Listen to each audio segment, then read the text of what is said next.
The phone call came on a crisp autumn morning, cutting through the usual silence of my family farm like a hot knife. "Mr. Hawkins?" the voice on the other end asked, sharp and authoritative. "This is Diane Thompson from the Maple Grove HOA. We need to discuss the sale of your property." My stomach dropped, but I stayed calm. "What are you talking about?" "You were notified months ago," Diane continued. "The HOA has approved the sale of your 3,500 acres to developers. The paperwork's already gone through. The deed is signed." I felt my throat close up. My farm, the land my great-grandfather had worked, the land I had poured every ounce of my energy into, was gone, just like that, without my consent. "What do you mean, approved? I never signed anything," I said, trying to keep my voice steady. "Well, it's been processed," she replied, as though this was just another formality. "The Homeowners Association has made the decision. You can contact our lawyer if you have concerns." My mind spun, racing. How had this happened? The land had been in my family for generations, and I'd been the sole owner. There was no way in hell they could just sell it off, not without my approval. But apparently they had. The HOA had stolen my land, and now they were offering nothing more than a vague reference to a lawyer. "You're mistaken," I said, clenching the phone so hard my knuckles turned white. "You don't have my permission, and I'm not just going to sit here and let you steal from me." Diane's voice softened, almost in a patronizing tone. "I understand your frustration, Mr. Hawkins, but it's out of your hands now." That was it. I'd been wronged, betrayed by an organization I had once trusted, and I wasn't going to let this stand. "Out of my hands?" I repeated, my anger rising. "This isn't over. I'll make sure of that." The line clicked dead. I stood there, frozen for a moment. Everything in me screamed to drive out to their office, confront them, get my land back. But I knew that wouldn't work. I wasn't dealing with regular people anymore. I was dealing with an HOA, an organized force of suburban bullies who hid behind rules and regulations, manipulating people like me for their own gain. I needed to do something more personal. I had never been one to look for trouble. My whole life had been about hard work, building up the farm, maintaining the land, living simply. But in the quiet suburban town of Maple Grove, that wasn't enough. I had learned the hard way that the local HOA was a dangerous entity. It had started with minor issues, complaints about the color of my fence or the fact that I had a few old trucks parked by the barn. My neighbors, a collection of entitled, narrow-minded folks, would regularly send me friendly reminders that I was violating one of the HOA's endless rules. Then there was Karen, the self-appointed queen of Maple Grove. Karen Blake lived 3 houses down from me. She was the kind of woman who would scowl if you didn't wave just right as you passed her house.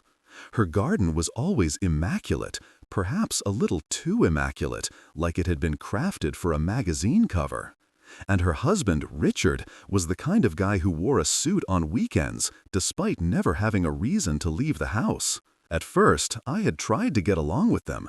I greeted them politely, tried to share some of my farm's produce. But Karen had a way of making you feel small, like you were an inconvenience to her perfect little world. Richard was no better, passive-aggressive with every conversation, like he was too busy for me, even though we both lived just a few streets apart. And then came the big showdown, the one that turned me from a quiet farmer into a man who would stop at nothing to get revenge. It had started with a single complaint from Karen. One of the cows had escaped from the pen. It wasn't the first time, and it wouldn't be the last. My farm was old, and the fences weren't perfect, but my cows were harmless, and I'd always managed to corral them before they wandered too far. But Karen didn't care about that. She had no tolerance for anything that didn't fit her neat and orderly vision of suburban life. She called the HOA, of course, and before I knew it, I was receiving a formal notice from Diane Thompson, the HOA manager, citing multiple violations of HOA rules. Fine, I had no intention of letting a cow dictate my future. So I fixed the fence. But then came the follow-up notice. Karen had apparently complained about my farm smells and unruly nature. More fines, more threats. I had no choice but to fight back.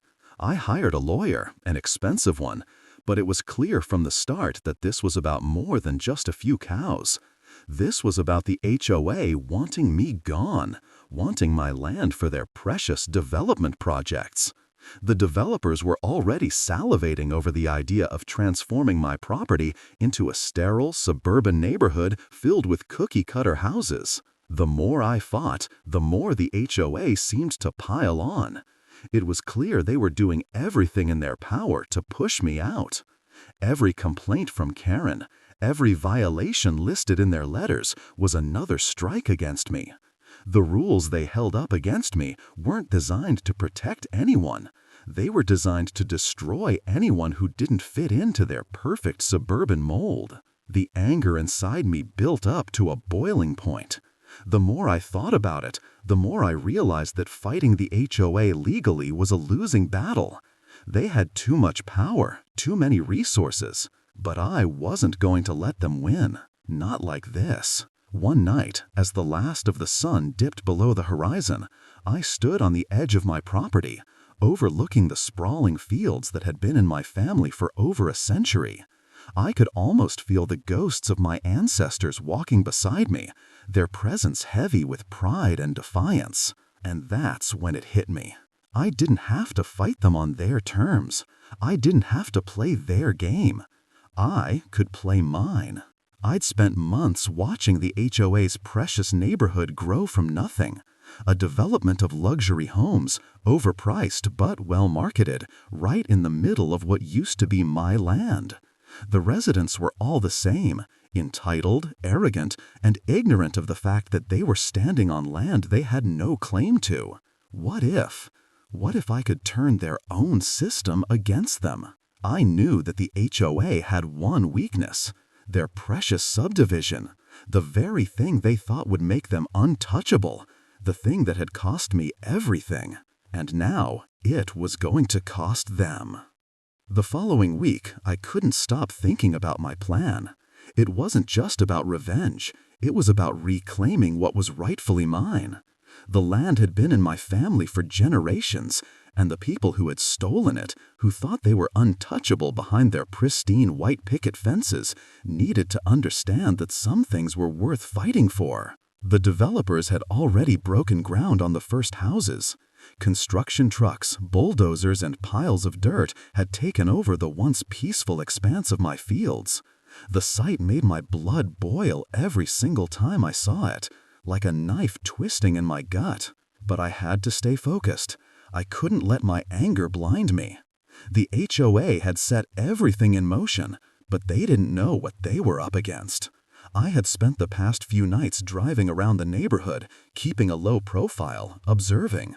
I watched the residents come and go, saw the type of cars they drove, and even the houses they'd chosen to live in. Everything about them screamed privilege and entitlement. But they were also creatures of habit. They had their routines, their schedules. And if I was going to take down the HOA, I needed to understand how their world worked, right down to the smallest detail.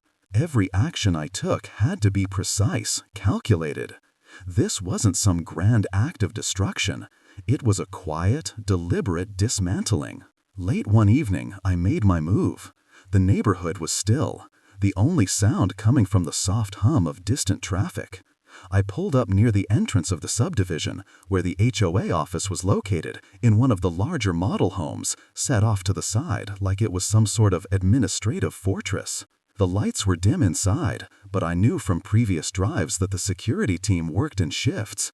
I had studied the schedule carefully. At this hour, there were only 2 guards on duty. They were supposed to be checking the perimeter every hour, but they were lazy. I knew their routine. I pulled a hoodie over my head just to avoid being easily noticed and slipped from my truck. The entire neighborhood seemed like a ghost town at night, everyone behind closed doors pretending to sleep. I made my way around the back of the office building, where a small utility door was barely secure.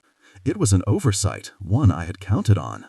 I took a deep breath, checked that no one was around, and gently pushed the door open. Inside, the office was quiet, bathed in the dim glow of fluorescent lights. The front desk was unmanned, and I could hear the low murmur of voices from a few cubicles further down the hall. It was time to move. I pulled out the small box I'd brought with me. Inside were two things: a laptop I had borrowed and a thumb drive loaded with the information I needed. I had been working for weeks to gather intel on the HOA's shady dealings, the behind-the-scenes sales, the contracts, and the land surveys. There were receipts for kickbacks to city officials and contractors, all of it ready to be exposed. I had a lot of power now.